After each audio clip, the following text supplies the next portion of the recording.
Hey guys, Al Bigley back again with another cosplay tutorial.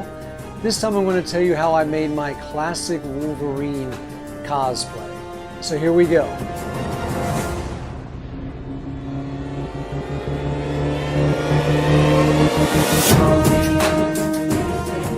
So let's start out with a brief history of the Wolverine character. And for you old-timers like me, I'll make this short because you already know this stuff. But for the newer folks in the audience, let's talk about his comic book origins, where he went from there, and which version of Wolverine I based this costume on. Wolverine was created in 1974 by writer Len Wein and artist John Romita Sr. as a villain in the Incredible Hulk comic book. He was meant to be a Canadian superweapon that went up against the Hulk. He was originally visualized as a short, hairy runt of a guy, fast and smart and cagey with strange claws that seemed to either come out of his gloves or from his forearms or hands even. The next year, Marvel revived their originally not-so-successful X-Men book, and seeing how they wanted an international team of heroes from around the globe, somebody remembered this Canadian superhero that fought the Hulk. And soon Wolverine became one of the X-Men, soon became one of the most popular characters in the X-Men. Having his own monthly book with the team, the creators got to reveal more about his origins, about how his entire body was laced with a certain metal, of which his claws were only a part of. He appeared mostly in his famous yellow and blue and black comic book costume, although, of course, the makers of the later X-Men movies felt this had to be changed drastically. So unlike some of my other cosplays, like classic Daredevil, 60s, 70s Spider-Man, 70s Batman, I don't have that kind of childhood connection to Wolverine. I was around when he debuted in 1974 in The Incredible Hulk. I was reading comics for 2 or 3 years by then. And I saw the ads, of course, but, you know, he didn't seem like anything special. Later, in the later 70s, when I was in 8th grade or so, I finally picked up my first issue of X-Men just based on the sheer quality of the book. Chris Claremont writing, great John Byrne, Terry Austin artwork, and we had seen that team on things like Marvel Team-Up, so they were a known quantity. But I guess what I'm trying to say is I don't have that kind of visceral, complete, full reaction to Wolverine in any form that I do for these other characters that were a big part of my childhood. Yes, Wolverine came a little bit later. I mean, it's a little different to be in 8th grade, 9th grade, as opposed to being in 2nd and 3rd grade, seeing these characters for the first time. But it's still fun to make him work. It's still fun to get recognition from other fans who know what I'm doing with this particular look. I'm going to save the bodysuit and the mask for last, keeping the most exciting stuff for the end. So here we go. Let's start with the boots. Okay, Wolverine's boots are basically bought off eBay or Amazon. They're obviously pleather, just decorative boots. They're not in very hardy shape. You can see here I had to repair already, some paint stripping off. I know you can say that's battle damage, but come on. Again, these aren't meant to be worn every day. They're just for costumes. But it replicates pretty much that classic Wolverine look. The points on top, the middle stripe. What's strange about it is the blue seems a little dark based on the other blue I've used in the costume, which basically is only on the trunks, the shoulder decoration, the places like that. But still, a good boot. It's not that expensive. Just search eBay or Amazon for Wolverine's boots, X-Men boots, whatever.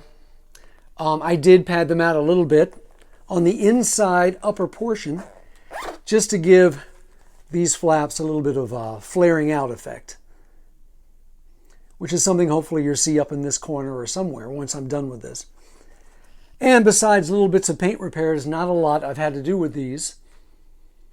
And they really work for the character, obviously. Obviously, these are Wolverine's boots. They should work for the character. All right, let's move on to the belt. All right, here is Wolverine's belt. Very thick, almost like a wrestling belt. You see I added a few little points. Tried to mimic his very simple belt buckle. No X belt buckle yet. He's not an X-Man yet. Little point on the back. Like many of my other belts, we start with an inexpensive military belt inside that is glued in place. I'm not sure what this tape is here for at this late date. And what happens, as you can see, is, or maybe you can't see, hold on a minute. How about this? How about we get right in there? How about that? Fastens around my waist right here. Just like that. Just like that. Then you see Velcro. Once it's fastened, we bring the Velcro over and that sticks right here. And we get, it's not quite even, but we get this kind of look. Right there. Around the waist. Very thick, big old belt. Very simple and very inexpensive too.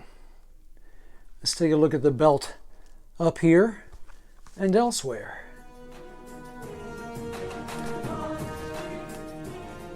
And of course, what's making the exterior portion of the belt is, again, very thick foam board, foam core you can buy at any Michaels or any craft store or order online.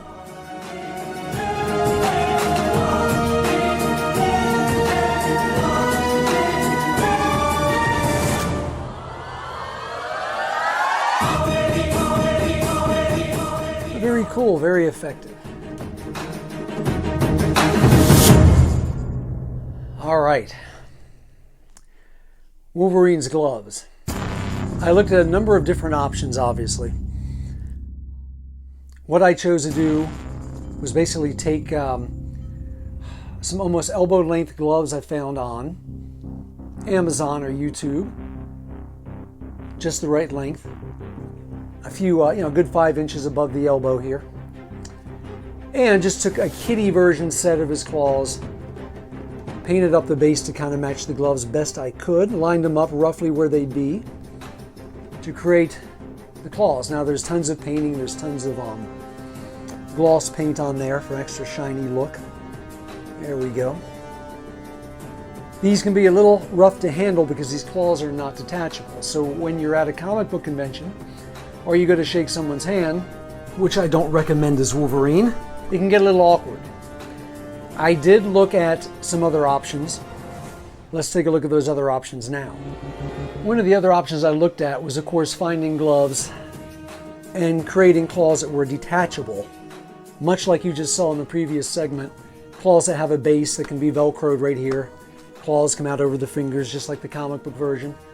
The claws seem to be coming out of the knuckles or near the knuckles, back of the hand. And this just didn't really work out. I also had to cinch these gloves. They were flared originally, like a Captain America glove or a Robin glove or whatever, farmer's glove. And it just became too awkward. The claws would shift. They would just end up moving out of place here and there, it seemed like. So I finally settled on what we saw earlier. The more satiny gloves with the claws actually attached. And they seem to work for the look. They're comfortable. And one more thing about those gloves. Yes, I know you can get a type of Wolverine claw that's made in everything from aluminum to steel that you palm and squeeze in your hand with the claws appearing to come out between the upper portions of the fingers and near the knuckles. Of course, that goes much more in line with the movie Wolverine. I know the other ones have an advantage as far as being able to put those claws down when you relax your grip and being able to have some manual dexterity when you need to, go through back issue boxes and shake hands and grab your wallet or your debit card. But I just chose this look. It looks much more authentic to the original. And that's really it. The issue with Wolverine and the gloves like this is, of course, my arms are going to be bare. I'm used to having the option with most of my other cosplays of being able to Velcro the glove tops to the bodysuit forearm, upper arm area. Yes, you could use spirit gum or even Velcro with this, but against your bare skin, that's not always advisable. Okay, here we go. Let's look now, finally, at the bodysuit. Okay, so here you see the bodysuit as I designed it, like I do with all my cosplay bodysuits. I go into Photoshop and design these based on that pre-existing pattern or platen of the shapes for the back, for the front, for the arms. Again, it would be much easier if these were just basic, a T shape for the upper body, the shirt, front and back, an inverted V for the pants, but of course, it's nothing like that. You kind of have to get used to this and know that that particular platen they use. The thing with Wolverine's bodysuit, in real life, yellow is hard to deal with. I had to take the yellow and really tamp it down almost into a gold, because yellow is just, all that yellow is so overwhelming on a character, on a body. When I would take photos of myself in this costume, the yellow would almost like flood the camera. It's like wearing an all white, glossy, shimmering suit. All that gloss, all those bright colors will just kind of overwhelm and flood the camera. I'd have to go into Photoshop and take down the brightness on these pictures. So, as you'll see, a lot of things were turned into kind of a rusty gold. You also notice, like with my other bodysuits, my other designs, I added a few more things like leg stripes. I got a little more into how the abdominal stripes would better work as far as making a V pattern on that part of my body. You'll notice there's a little bit of a repeating V right below the clavicle, the lower neck. And as far as the slight muscle shading, that's tough to do on a yellow costume also. Some of the highlights had to be pumped up almost to white, and some of the shaded areas had to go into a deeper rust tone or close to red or brown even. So here's the suit, made to my specs by the people at Heroes Time overseas. You can see it's got a little bit of a sheen to it. There's that little triangle I was talking about near the neck. I liked accenting the stripes with a little rim, with a little bit of a rim highlight. Good job leaving the shoulders and arms bare. Yes, I originally did look into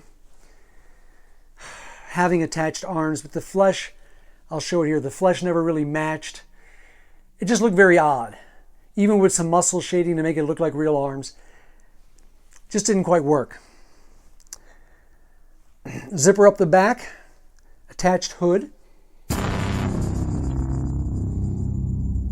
Of course, a belt covers this portion here, so you're left with just those three iconic stripes. And you know what you do is, of course, along with your design, in my case, I send custom designs, they ask for your usual specs: chest size, height, leg circumference, leg length, biceps, neck, everything. And it's interesting because that way you can also adjust. Say next time you want a suit that's really tight around the chest, you give them an inch smaller for your chest size, bicep size, whatever, and they can accommodate that. They can also put zippers anywhere in these costumes. For you male costume cosplayers that are also wearing external trunks with your outfits, not Spider-Man, but Daredevil, Wolverine, Batman, yes, they can put a zipper there, which makes things infinitely easier, if you know what I mean, and I think you do. No more taking off the entire costume for a quick run to the little boys' room. And yes, furthermore, if you get a costume with gloves built in, they can make wrist zippers. You can just pop your hands out to operate your phone or go for your credit card or whatever. They can put zippers the same way in the legs if you want. Extra ones for hoods to make them easier to attach. You name it, they can do it. Dealing with an overseas firm, there is a bit of a language barrier I found, but if you give them instructions visually too, I make little, I'll show you here, like little visuals that are easy to follow as far as where things fall on the costume, things I don't want that are kind of germane to these kind of costumes and their construction. Anything like that. A lot of fun. Okay, let's talk about the mask. Yes, we all know we can get really nice, fairly inexpensive Wolverine masks all over the internet, Amazon, eBay, whatever. But this being the original 1974 debut of Wolverine, I kind of wanted to go my own way. So I first went with this children's mask This is like from a Wolverine playset you can get in Target, Walmart. You can see I'd already cut off a lot of the upper forehead. This originally I think also came in yellow and blue. I like this styling. Again, getting back to the bodysuit, this guy was probably originally created to be some kind of tiger man. I mean, all these feline designs and shapes and motifs. I kept with this design, and right now you're going to see what I ended up with. Here's that same mask with lots of modification. Like the early Wolverine, I wanted to de-emphasize the ears, put in the little pug nose, suggest whiskers. As you can see, they're not just below the eyes, but here under the cheeks. And of course, it retains a lot of the original interior. You can see this was a blue and yellow kid's mask. Velcros right to the hood, as you will see soon. Padding, make it a little more comfortable. The white buckram again for the eyes, which I further modified to make the white portion smaller. Lots of pinstriping to keep pushing that feline, that kind of feral wildcat look. Yes, I know we're talking about Wolverines, but still, this guy had to be originally designed to be some kind of tiger man. Too bad John Romita Sr. is not here to answer that. Roy Thomas is, Len Wein is not. So there's that. Originally the forehead was much higher. I cut that down, so now it kind of works with the hood that's attached to the Wolverine bodysuit.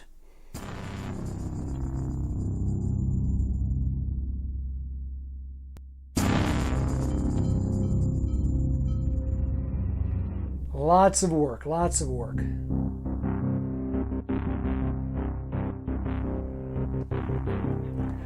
So speaking of masks, when I had this completed last year, around summer of 2023, I started experimenting with different looks for Wolverine, including this kind of Mexican-inspired, Mexican wrestler type mask. Again, pushing the idea of whiskers and brows and smaller ears. It even fastens and ties up the back like Mexican wrestlers of yore. Problem is, these are really tight, and boy does it clamp down on your nose. And makes it a little hard to breathe. But you'll see this once I've got the full costume on, along with the other alternative mask.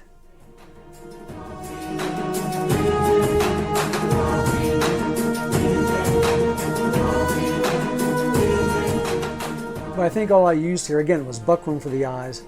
This is either, craft foam board from Michaels or any Hobby Lobby. Same here. Coming with some ink pens, some marker. But yeah, that's probably yellow on Bristol board. Coming in with a black marker, black ink pen to make some of these effects. Again, lots of sharp angles with curves. A lot of fun. But you'll see this when I model the costume. I'll try on this mask with the ensemble. Of course, you can see it here, along with the other alternate mask I showed you earlier, the store-bought vinyl Wolverine mask. All right.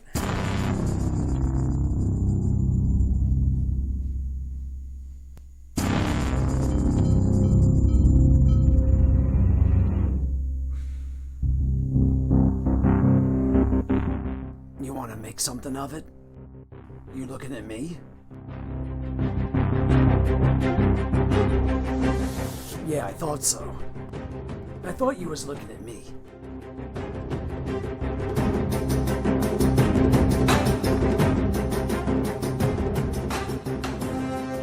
Here I am. Take me in, all right?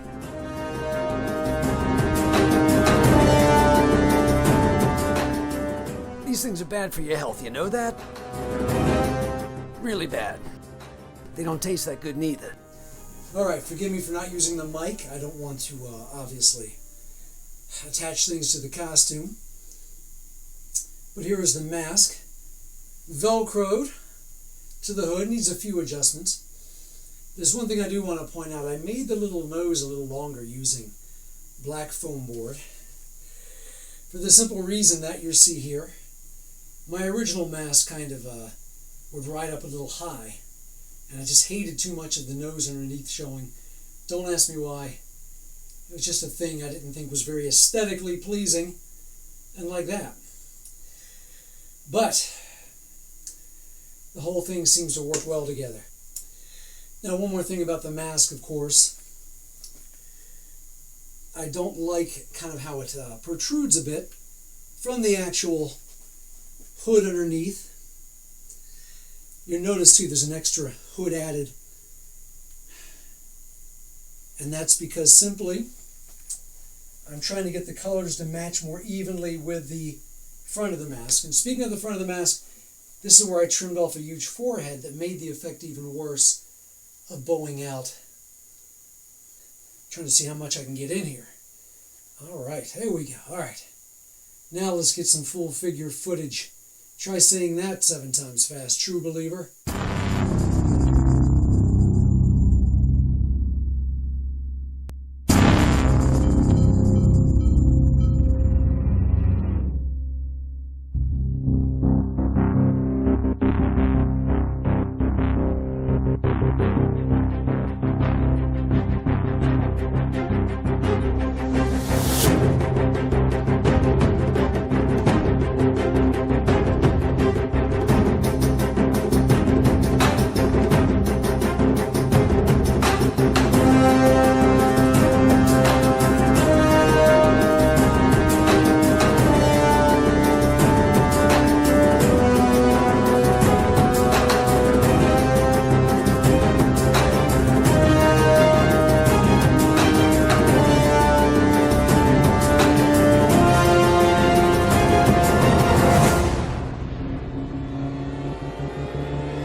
Thing about the mask is, of course, early on, I also tried this look with the whited out eyes, the fangs. I know, doesn't look like early Wolverine or even later Wolverine, but I was going for an interesting look and experimenting, and that's what I came up with.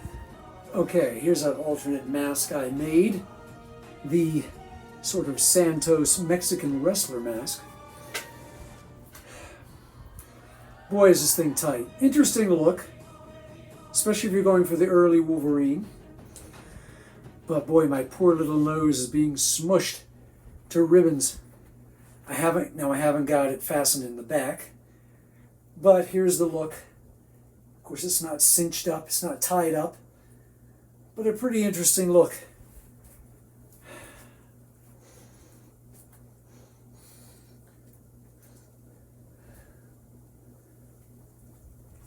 But yeah, not very practical to wear for any long amount of time.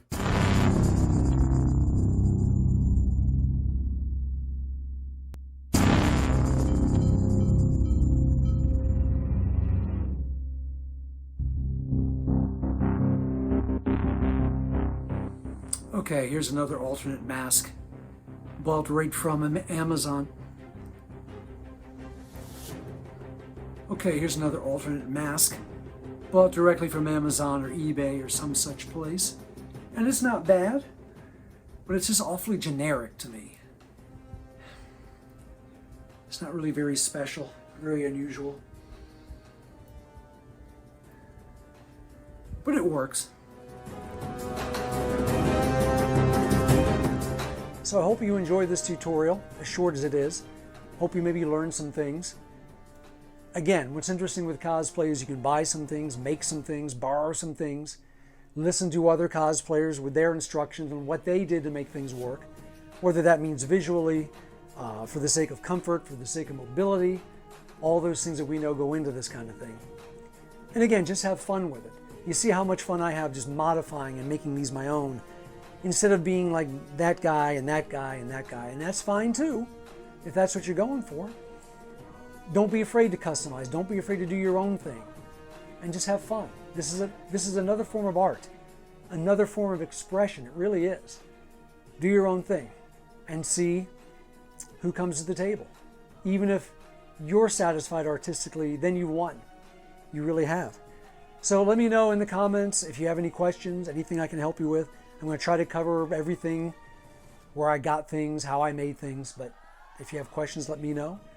Keep being creative, keep being an artist, because that's what you are when you do cosplay, in any capacity. Even if you're just somebody helping to sew a glove, you are an artist. So this is Al Bigley saying thank you for watching again. You could have used this time in a million other ways, but you chose to spend it with me, and I'm grateful.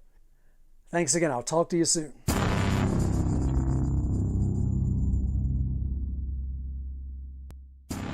So here I am with a new outer mask. The last one had some areas of stress and cracking, probably due to all the paint and sealant.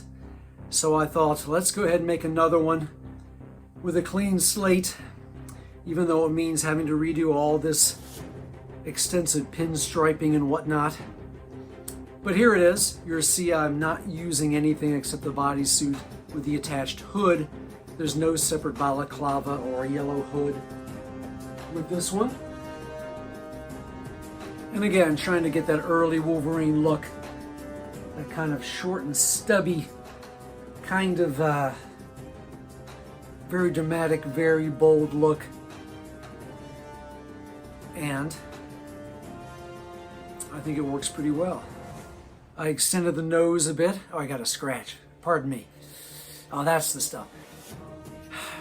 So in case the mask does rise up thanks to being attached to the underhood, my nose will stay covered. I hate that look with the old mask where it would rise up just a bit and half my nose would be exposed.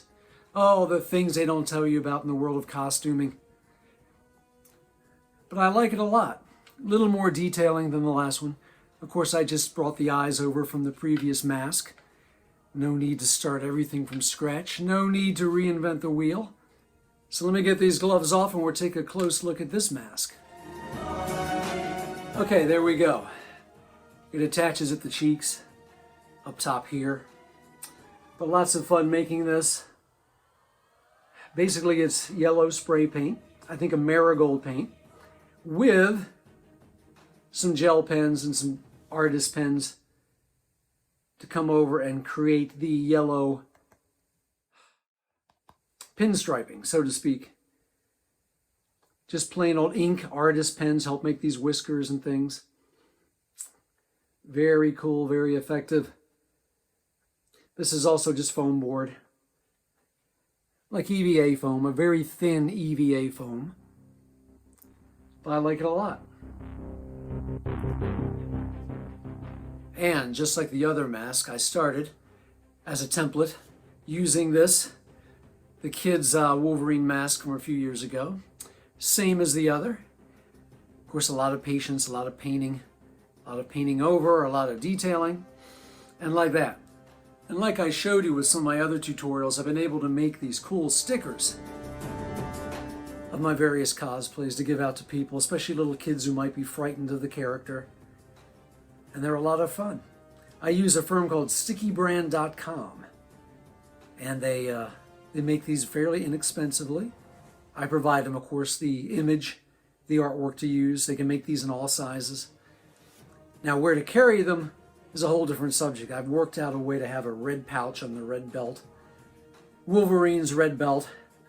But when you're wearing a mask and your vision is very much hampered, getting to these things, manipulating a pouch, manipulating the stickers, putting the stickers back in the pouch or the hidden area can be really tough. So at least with this Wolverine mask, I have some clearance here to look down where the mask doesn't meet my face, as some of my Batman cosplay, where the masks are extremely snug, very form-fitting to the face.